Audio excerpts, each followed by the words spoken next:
It's Freestyle Friday in the chess world, which means the players have to beatbox, breakdance, and then play the moves. It's very exciting stuff. Of course, I'm joking. It actually means the pieces are all jumbled up. Don't worry if you're intoxicated in some way. We see it too. And playing with white, we've got the solid 2100 level player here, Levy Rozman. Of course, the rating's a bit different. They're still finding their feet, and it's Magnus playing with black. Let's dive in because Levy opens with the explosive c4 and we get the first interesting moment here. Does Magnus play a move after 5 seconds, 10 seconds, 20 seconds? No.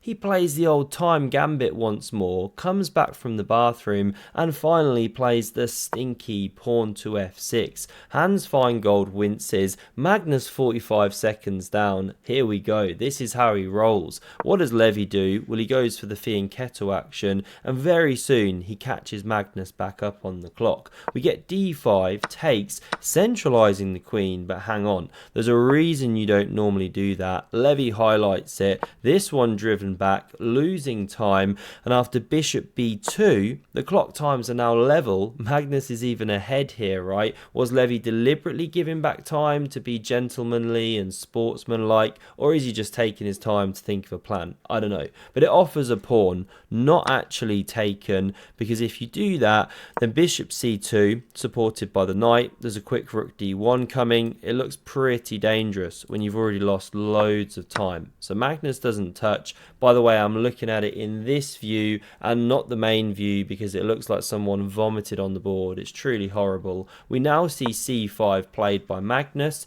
This one from Levy, also copying Magnus, but opening the queen, of course. b6, bishop c2, and the pony enters the game.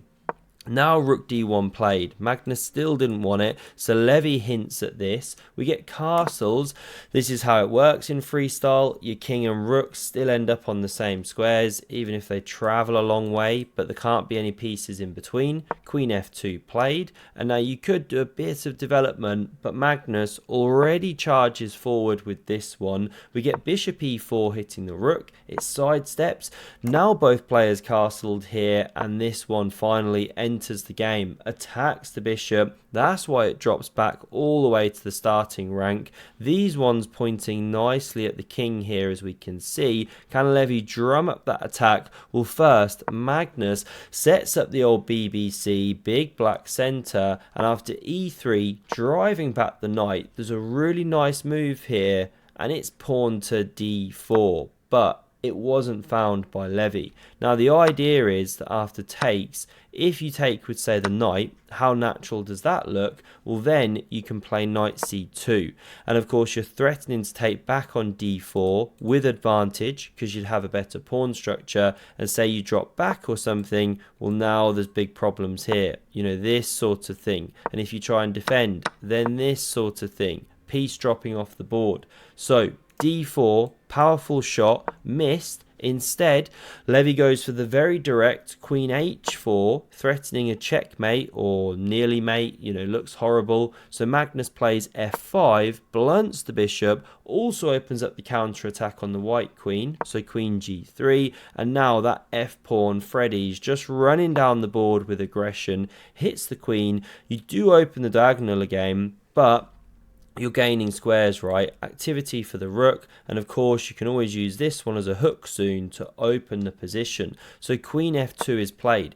Queen h3 also possible, by the way, but then simply g6, and there's no sacrifices. You open up lateral defense as well. And now here the best move for Magnus is bishop a6, scything down the diagonal. And then what does white do? Maybe bishop d3 or pawn d3, but probably this one best. But Magnus instead jumps forward with this one, but it's actually a mistake. Levy now has the great possibility of knight d3, but again he misses the move. You attack the pawn, bishop f6 covers, and then the follow-up is knight e4, and that is a stunning square. This is a bad bishop. Now you have to understand that after this you're not actually in trouble if you sack the exchange. So this is why it's not an easy line to spot. This is how it could go something like you actually recapture there, don't worry about the rook, and if it's saved, well then there are options to take here with the pawn, sorry, not the bishop, or you can even play this interesting move. Game proceeds like this, but white gets great compensation with the unassailable knight, the two bishops, etc. Fine, missed. No knight d3, instead bishop d3 upon this knight f5 move, stopping bishop a6. However, now Magnus can activate his sniper, put huge pressure on the e3 pawn, and it forces Levy into taking on f5. Not the best move. Now rook takes on f5 played, and after knight c2, yes, this one's partially re-entering the game, but Magnus firmly in the driving seat now, attacking the rook, and you have to go pawn d3 here. It's just a more active try. Black can't take that and walk into the pin, so fine, the game goes on. This one's still covered for now, you're okay, knight e4 is coming, etc. But black a bit better with the space and the bishops. However, that one wasn't played. Instead, rook fe1 dodges the attack, but now Magnus can sit on this square, just hemming in all the white pieces, attacking the knight, which now has to sideline itself. Very, very smelly. Is he really a wannabe grandmaster or a very naughty boy, Levy Rozman? And now after this one, doubles on the f-file, threat to take on e3 potentially, Levy decides to close things up, drive back the rook, and then land this one on the outpost. Now visually it looks great because you're also attacking this pawn here, but a really great response is found, and it's queen to d8, threatening this stuff here.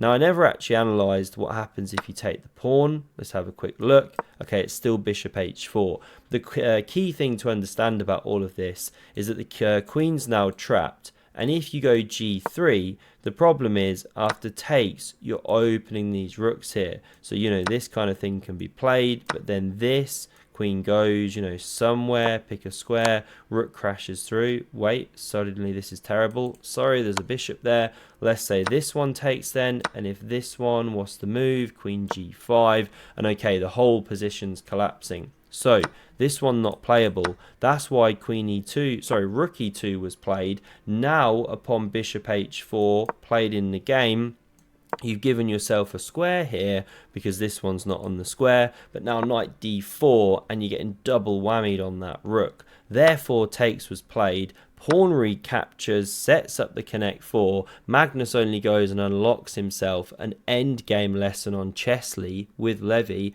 And what a lucky guy, you know, he can learn a lot from that. And after knight c4, a pseudo threat of jumping in and doing some nasties, but rook e8 not only covers but sets up a counter shot, and Levy misses it. Very low on time, you know, 2 seconds, plays king h1, but now can you find the winning tactical shot to slam down the coffin and hammer home the nail on Levy? Magnus plays it. It's the simple taking of that exchange, because after queen recaptures, this is the second point, the sting at the end of the tail, and we see resignation here. Magnus hasn't just blundered his queen, he is the world's #1 cheese master. Then you would take and bring the rook in, win back the queen, and Magnus is a rook up in an endgame. I reckon he could convert this one. This is how the game ended here. Queen takes on d5. Magnus didn't actually do amazing. Arjun went on to storm the tournament, only losing 1 game. Hope you enjoyed this one. Have a look at the video on screen if you want some normal chess, standard pieces, another epic game, and I hope to see you again soon. Cheers.